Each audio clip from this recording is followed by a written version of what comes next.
What's going on, guys? My name's thew, and today I want to talk to you about a feature that no one really talks about on Sony cameras. S&Q. Right, before we get into it, my music suggestion of the day, Logic Young Sinatra 4. Wicked album, all I need to say. If you're new to the channel, please like and subscribe. It really helps this thing grow and I really appreciate it. Alright, S&Q time. S&Q stands for slow and quick. It's pretty self-explanatory, and I think a 2-year-old named it, but it's a really cool feature. It can take you anywhere from 1 frame to 120 frames per second, and it converts it in camera. That means instant slow motion or instant time lapse. But like most good things, there is a catch: bitrate, or Mbps, not to be confused with Mbps. A megabit is denoted by a lowercase b, and a megabyte is denoted by an uppercase B. I don't want to get too technical, but it is really important to note. 8 megabits make up 1 megabyte. Uppercase, lowercase. And unfortunately, no matter what way you look at it, all footage is made up of data. So for the most part in cameras, more is always better. More megapixels, more stretching, more resolution, more whatever. It's normally always better. Except for low light, less megapixels is better. But we're not talking about that. Back to bits and bytes. So more data should mean higher quality footage, more capacity to stretch and pull and take colors and this and that. It should mean that. Let's dive into it a little bit deeper. So on a Sony A7 III, 120 frames per second is filmed at 100 megabits per second. This equates to 12.5 megabytes per second and 0.83 megabits per image, because there's going to be 120 images in 1 second. Keep that in mind. Now in S&Q, 120 frames per second is filmed at 16 megabits per second, which is a whole lot less. That equates to roughly 0.13 megabits per frame.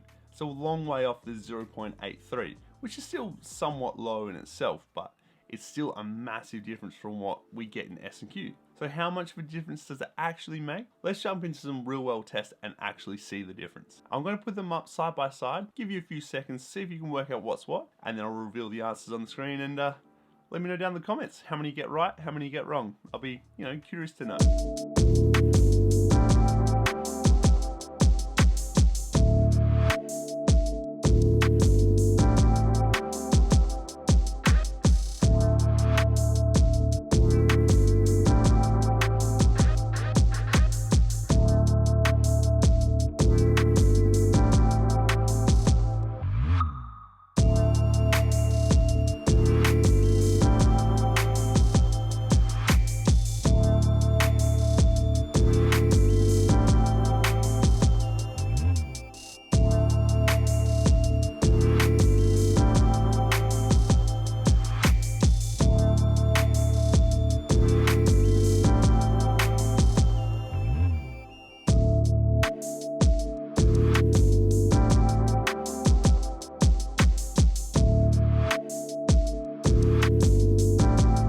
Now here's a few time lapses shot in S&Q mode.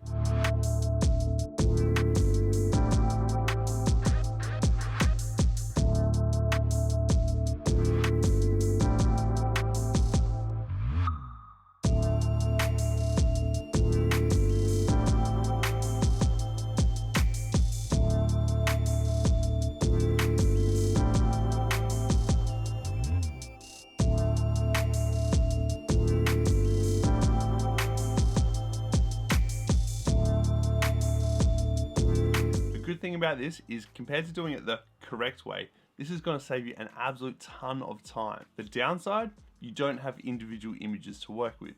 So a correct time lapse would be shot taking thousands and thousands of images, and then this means if something happens in one of those images, or the sun pops out while the clouds are in this really cool formation, you can take that image and use it for photography purposes, or sell the print, or whatever you want to do.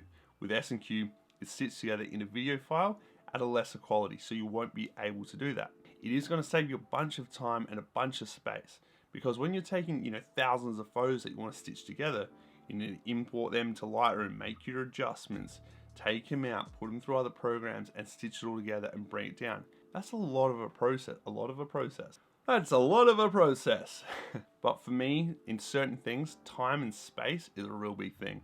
And if I know that I don't have the time to do all the post-production work, I'm happy just to chuck in a quick little throwaway time-lapse in, filmed on S&Q. So if you were to do a time-lapse the correct way with an A7R4 at uncompressed RAW, you'd be looking at 85 megabyte files, or 680 megabits per frame. That's 16,320 megabits per second, or 2 gigabytes per second. That's crazy. So the image you're going to get out of that is going to be phenomenal, but the space, if you want to do a 10-second time lapse at just a shade over 2 gig a second, that's 20 gig. It's a lot of space. Keep that in mind when you're shooting and choosing between time lapse or S&Q. All right, some concluding thoughts on what's better, doing it the proper way, whether it's time lapse or slow motion or S&Q. My thoughts are S&Q is not that bad, and I'll happily use it. So there's a few things that really contribute to that. And number one is the videos I make tend to be viewed on social media or YouTube, and people are viewing that on their phones. I can see the metrics from my YouTube views is like 95 to 96% is viewed on a mobile device. So when I'm editing on a large monitor and I'm pixel peeping, I'm like, oh, I can, this here, that there. No one's gonna see that because it's on their phone. As soon as I export and put it onto my phone to double check it, I can't see that. If you're going through all this stress and all this hassle to get this little thing out that no one's gonna see, or like 10 people out of, 250 or 2,000 people might see, well, is it worth that extra hassle? There's an argument that says, do the best work and don't fall short of the best standards or whatever, but sometimes good content's better than no content, to be completely honest with you. I personally will happily use this feature in certain projects, certain videos that I do, and other times if I was going to be doing like a full-blown time-lapse series, well yeah, I'd put in the effort and I'd do a time-lapse correctly. But if I'm doing a vlog or something and I want a quick time-lapse, hell yeah, I'm just going to chuck it on an S&Q, whip it in, edit it, done. Like, that took me 10 minutes to film the time lapse, a minute to import it, less than that, and I'm good. I don't have to go through external software and sync up all the photos, edit them, blah blah blah. So there are certain situations where this is the best method. Take Casey Neistat for example. He just films his time lapses video, speeds them up. He can walk in at any time, start talking, speed it back up when he walks out. So sometimes some content is better than no content. So if you're someone that gets hung up pixel peeping on the tiniest of details, just remember, where are you posting this to? Is it going to social media? Is it on YouTube? Because most of the time, their screens are too dang small. Anyway, you be the judge. Let me know down in the comments below, will you be using S&Q or your camera's equivalent feature? Or will you be putting in the extra work to take your videos to the next level by giving them a boost of quality? Anyway, I really hope you enjoyed this video. If you did like it, please consider giving that a big old fat thumbs up. Make sure you hit the subscribe button. It really helps my channel grow and I am forever thankful. So other than that, I really hope you had a good day. Let's be friends and I'll see you soon. Bye. Wicked, wicked.